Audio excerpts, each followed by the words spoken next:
Hey there, how you doing? My name is Ed. I'm with World Class Factory, and what we do at World Class Factory is we help food companies transform their maintenance departments from firefighters to a reliable service provider. And in today's video, I want to go over maintenance work requests, specifically a process around how to get requests into your maintenance department in an efficient way. Um, and yeah, get more work done. So I want to start out by sharing a quick story. So back in 2008, I was promoted into the director of reliability. Reliability, if you haven't heard, is a fancy word for, or sort of the new age word, if you will, for maintenance. So director of reliability, and at the time had a little over 100 employees, 100 maintenance technicians working in the department. And when I first got into the department, one of the things I wanted to do was I wanted to go and shadow some of the leads, the maintenance leads, and the maintenance technicians, in order to better learn the process, right? To better learn what they were working on, what our internal customer really wanted and needed, and just yeah, just sort of understand, what they were liking about the job, how long they had worked there, just sort of build relationships and kind of understand the processes and the activities. And one of the things I realized very quickly is how inefficient we were as a department and as a team in just getting work done. And one of the problems was due to the requests that were coming in from the production teams. And so, in this particular maintenance department, one of the ways that we were receiving requests coming in was through radios, so two-way radios. So if have ever seen like these walkie-talkie looking radios, right? Had these really nice fancy radios. Radio would go off. Production member would call the radio, some help for maintenance, and then the maintenance technician, right, would or a lead, someone of that sort would go and take the call. Sort of like if you were to call 911, right? Call 911, ambulance shows up and takes care of the issue. This is all great, right? The customer really liked this because they could call on the radio, get a response, someone would show up. But there was a few things that I learned. One of the things I learned real quick is that the response time was actually not very consistent. I'll talk about response time in another video some other day. But one of the things I realized is that the request. So inherently, right, the radio goes off. This is a request. So production is calling for maintenance, requesting maintenance to come and fix a problem. And again, that was a good thing from a customer service perspective. But the problem was is that as I was shadowing these leads and these technicians, right, we're going to a job, we're working on, maybe it's a scheduled activity, maybe it's an unscheduled activity, and then the radio goes off, and then we sort of drop everything and go and take care of the issue. Well, this obviously causes a lot of inefficiency. Things aren't getting done. The maintenance backlog is growing. Um, and inherently as well, the customers, so the customer that we were working on, the issue we were working on, the customer that wanted that particular issue being to be corrected, they were frustrated because we were leaving, right? We were not finishing that job. So backlogs growing, unfinished jobs, frustrated customers, and then all on top of that, the overtime in the maintenance department was skyrocket high, right? I mean, 10, 15, 20, sometimes even 30% in some weeks, trying to get all this stuff done just because we're just reacting to whatever was being thrown at our way. Um, so yeah, and obviously subsequently the maintenance technicians are working these long crazy hours. They may have liked the money, they probably like the paycheck, but the long hours, I can tell you, really grew on them. And so I thought to myself, there's got to be a better way, right? Not all of these calls are necessarily emergencies, and that was what we learned. What I learned immediately was that just because the radio was going off and we were being called, it didn't necessarily mean there was an emergency. So I thought, well, this is a perfect opportunity to create a work request process. Now, a work request process is not necessarily a brand new concept, but to try and implement something like this into a food production, food operation, was a little bit challenging, but it wasn't too difficult. So So that's what I want to go through today is sort of what that process looked like, and then sort of what went well, what didn't go well. So let me share my screen. I want to kind of walk you through this real quick, really kind of explain what you can do in your food production facility if you're sort of struggling with kind of this relationship between the maintenance teams and the production teams, and getting work completed, right? So managing those requests that are coming in an efficient way, so you can actually get ahead of all the work, get the work done, make sure you're working on the right stuff, without overworking the technicians and creating a huge backlog. So let's kind of take a look at this. So hopefully you can see this screen here. Let's kind of change to this one. This might be a little bit easier. So maintenance work request. So before I kind of get into the process, there's a couple of mistakes. A couple of mistakes that. All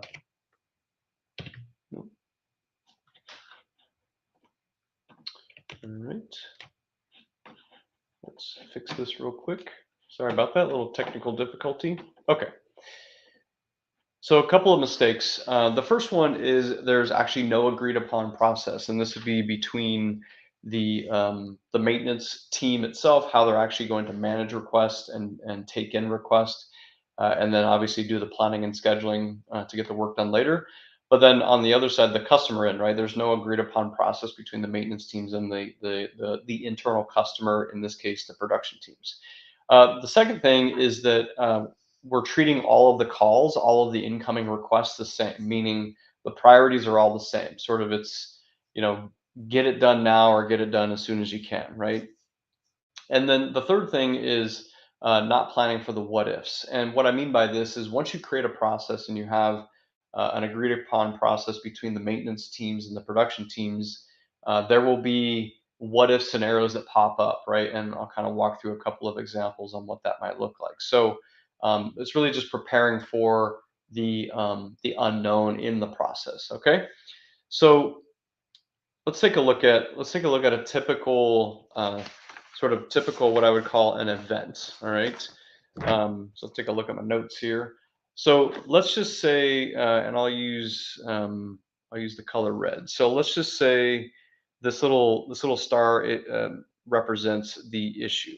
This is the you know production calling, and they have a request, right? So this is the actual request coming in. All right. So from there, what happens is we have to decide, is this an emergency, or is this simply just um, a repair that needs to happen at some point? Okay.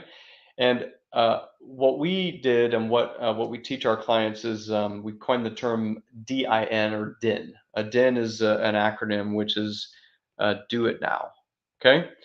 So the question here is this a do it now? Is this a DIN? And a do it now is really, as it says, is this an emergency? Does this need to happen? And we'll kind of go through some of the criteria that identifies if this is a do it now or not.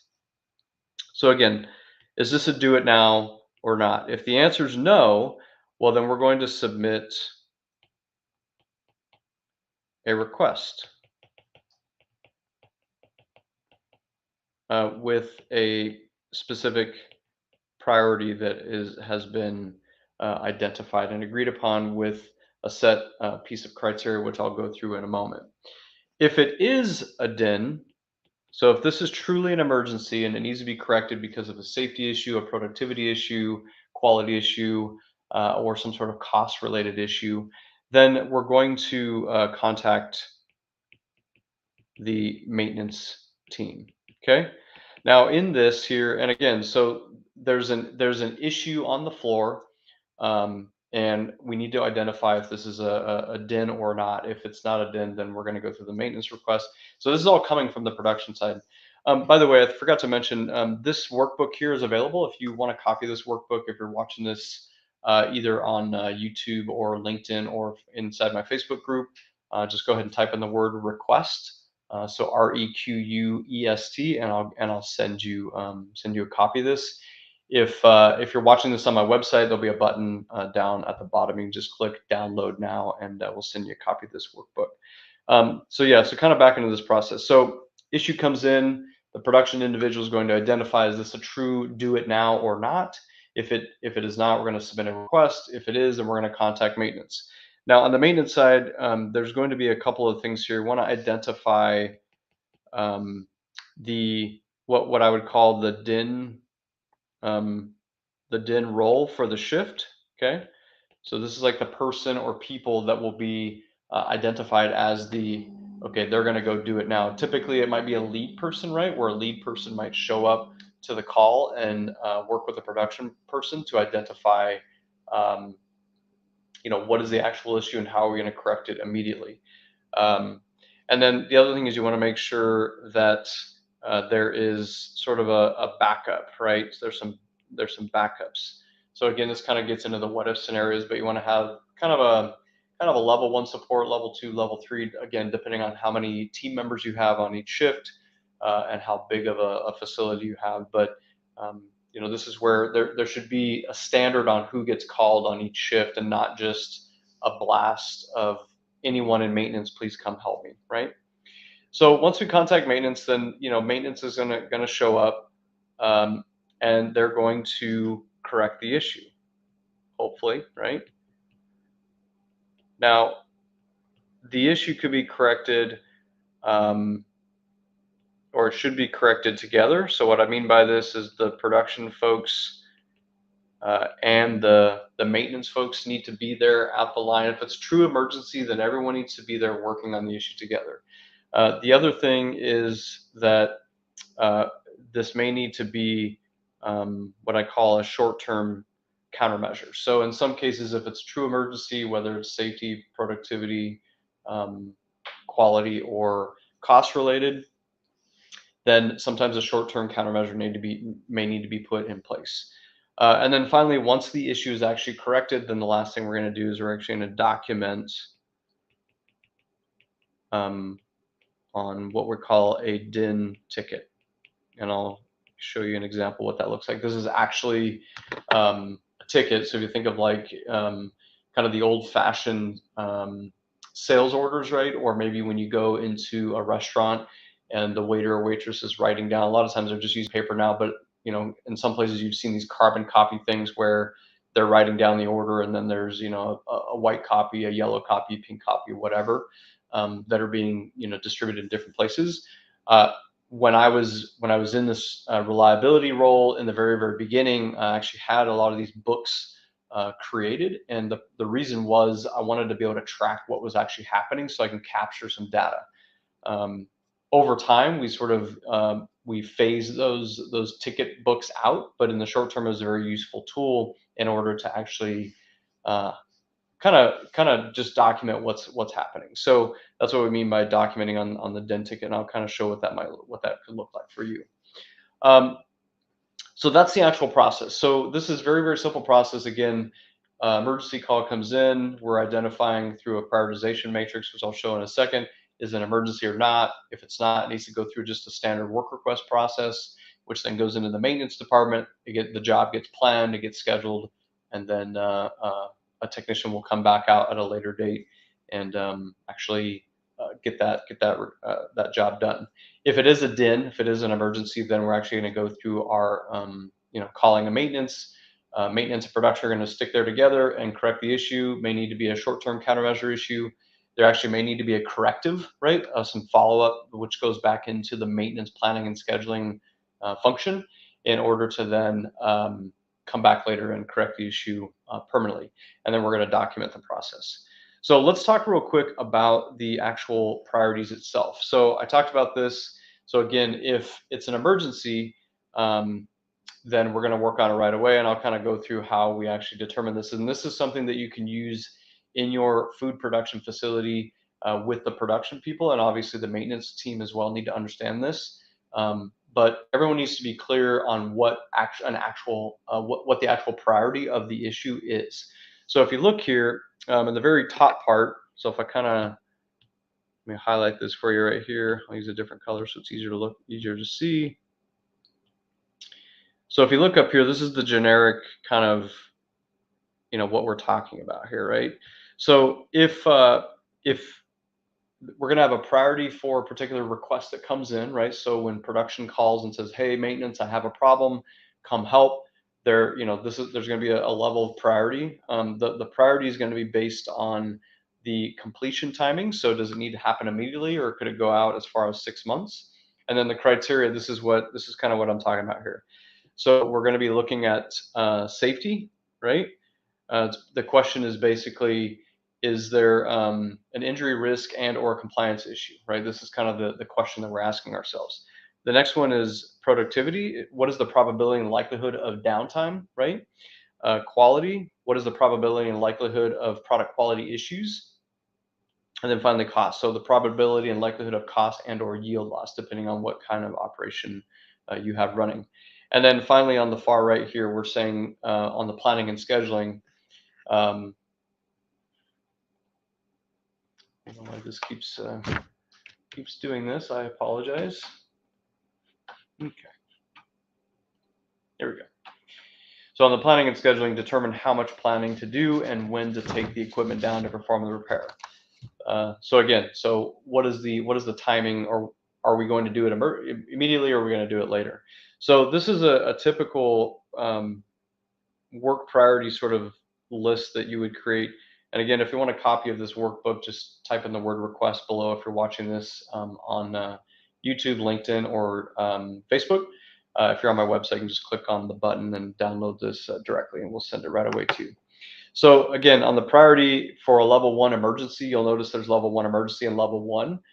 They just have different completion times and criteria for what that means, and then for planning and scheduling. So if you look at this example in a level 1 emergency, and you should do this for your food operation, your food production facility that's unique to you. But if you look here, level 1 emergency, we would say, okay, this is a DIN, a DIN. We're going to do it immediately. So the completion timing is right now. This is emergency, right? Um, and again, on the criteria, we're saying S, right? So S being safety, there's an immediate risk or severe injury, current compliance issue. P being productivity, equipment down and affecting production. Equipment will fail in less than 24 hours if it hasn't already failed. Quality, off quality, currently being produced. Risk of food safety, and then cost, right? Significant yield impact. So equipment's going to be taken down immediately if it's not already down, and we're going to display all their work, and there's no planning. So it's just happening right now.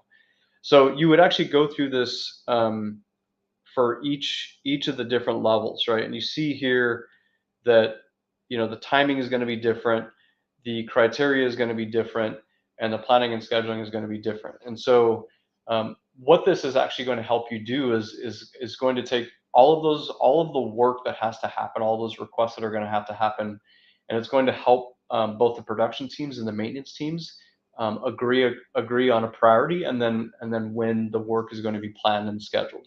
And it will significantly organize your maintenance team. uh, I mean, it'll be huge if you implement something like this. The last thing I want to, or I'm sorry, the second last thing here is the what if scenario. So if we go back up here, right, and we think about, all right, especially when we're talking about uh, this. Let me kind of highlight this real quick. So if you look at this section here, right, there's going to be a situation where, well, what if somebody doesn't answer the radio, or what if the maintenance person that is on the DIN call support is not available because they're on another call? Well, you need to have a backup plan for that. So again, what if maintenance doesn't respond after the third attempt? Then do this thing. What if, again, there's multiple emergencies going on? Then what happens?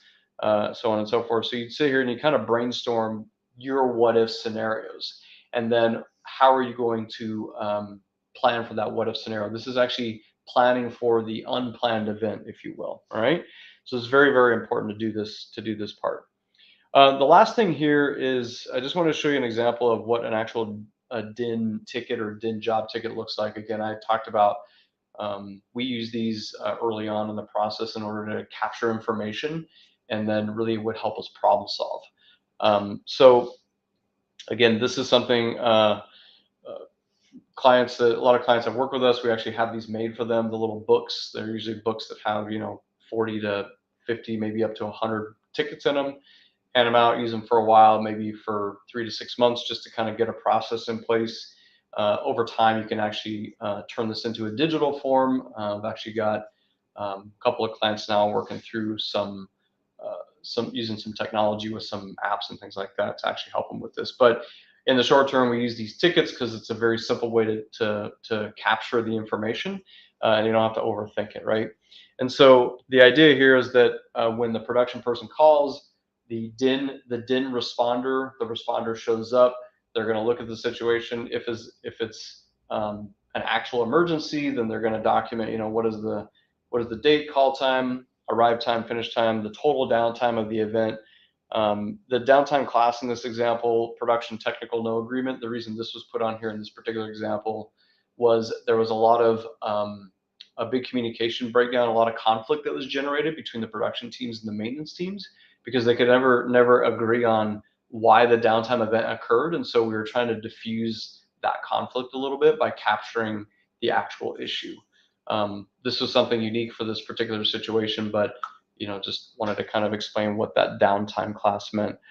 Building, machine, entity. This is just kind of more information about where the actual event occurred and on what asset the issue was on, and then a brief description of the problem. So whatever the problem was, we want to just kind of note it down, which again will be useful later in problem solving. And then at the end here, we have the maintenance production folks putting their employee numbers and then signing it, just for some accountability. So again, this can be customized to your liking. There's websites out there that you can actually create a template like this, get some of these books made for yourself. I would encourage you to, if you do this, have 3 copies, so a white copy, pink, and like a yellow, because one copy will go with it says actually here, maintenance. One of them will go with the production downtime log, and then another one can go into the maintenance planning area for problem solving later. So again, just very useful, super old school, but it's very, very effective, especially in the beginning when you're trying to just get all of these requests under control. So that's pretty much it. Just a couple things to remember. Just make sure you have a process that everyone's following. So, I would encourage you to create a process similar to this. Again, if you want a copy of this workbook, just comment the word request below. I'll send this to you. And again, if you're watching this on my website, feel free to just there's a button below. You can click on the download button below, and we'll send you a copy for your using, so you can use. But have a process that everyone's going to follow. Reactive work is a costly killer. So if you're just reacting and bouncing around, the maintenance technicians are bouncing around, they're reacting to every single thing and treating every request as a high priority request, then it's going to get very, very costly. I'll talk in another video about sort of the cost of reactive maintenance and why this is so important. But obviously, if you're reacting to things, it's just inefficient. And then finally, as I talked about, the DIN tickets. So capture the DINs manually before you go digital. There's an opportunity to go digital later, so you can capture this information if you like. The goal is not to capture the information. The goal is to just get the issue resolved and really to kind of reprioritize tasks so that not everything is treated as an emergency or even a priority all the time, right? We want to kind of take all of the requests and figure out what are the true emergencies, and then everything else we can plan and schedule later. So that's really it. Hopefully this is helpful for you. Again, if you're watching this within my Facebook group, on LinkedIn, or on my YouTube channel, feel free to just type in the word request. I'll send you a copy of this workbook so you can use inside of your food production facility. If you're on the website, just click on the download now button, and you can go ahead and get a copy of it. The other thing too is if you got a lot out of this, if you enjoyed this, especially on YouTube, click the like button, subscribe. The more likes and subscriptions I get, then the more people actually have an opportunity to see this. Same thing with LinkedIn. So engagement is very important. If you got some value out of this, if you didn't get any value, that's fine too. Hopefully we still like each other. Also, feel free to share this. Sharing is caring, as they say, right? I have young kids.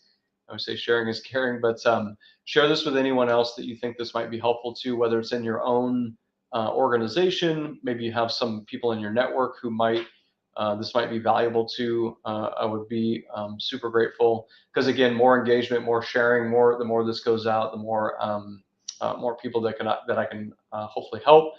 And yeah, and then also it also helps me to know what you guys are looking for in the future. If you have some other topics you want me to talk about as it relates to food production facilities becoming world class, maintenance is something that we focus on primarily. And so yeah, any topic around those things, I'm happy to talk about. So in the meantime, hope this was useful, and we'll talk to you in the next. Uh, Next video. All right. See ya. Bye.